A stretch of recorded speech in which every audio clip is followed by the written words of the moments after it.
السلام عليكم أعزائي وأحبابي المتابعين جريدة الحلم العربي نيوز.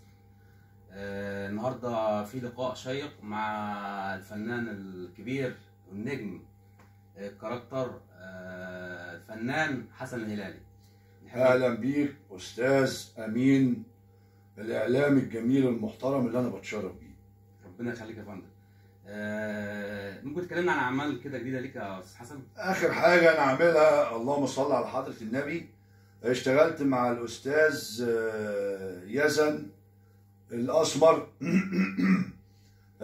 معاه شبيه كوكسر بابا الله يرحمه. تمام. اسمه حمودي. تمام. وعملنا شغل حلو ونازل كمان على السناب عند الاستاذ يزن الاسمر. تمام. وطبعا الشغل جميل وحاجه ممتازه. وعامل فيلم اسمه بعد الشر مع الفنان علي ربيع بعد فيلم بوحه عوده حسن الهلالي الى السينما المصريه الحمد لله. تمام. وبكتشف مواهب جديده، اللي بيمثل واللي بيغني الحمد لله يعني. تمام.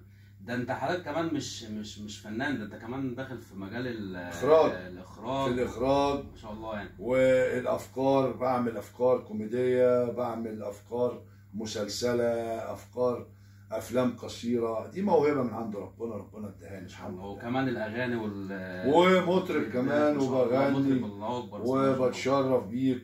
وكمان نغني اغنيه عشان نختم اللقاء، حاجه لعبد الحليم. اتفضل يا فنان. بحلم بيك انا بحلم بيك ترار، وبشوي مستنيك.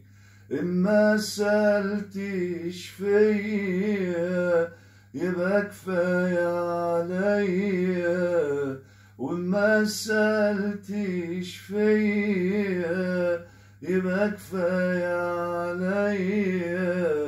عشت ليالي هنية أحلم بيك أنا بحلم. شكرا. الفنان حسن الهلالي بيحبكم. الله الله الله يا فنان، الله يا فنان، الله. تسلم تسلم. والحلقة تذاع على ايه بقى؟ ان شاء الله على جريدة الحلم العربي نيوز باذن الله.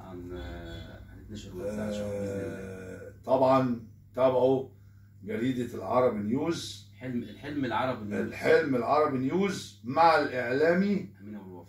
امين ابو الوفا. شكرا. شكرا لك يا فنان. شكرا لك يا فنان. شكرا جزيلا. شكرا لك واحبائي ومشاهدي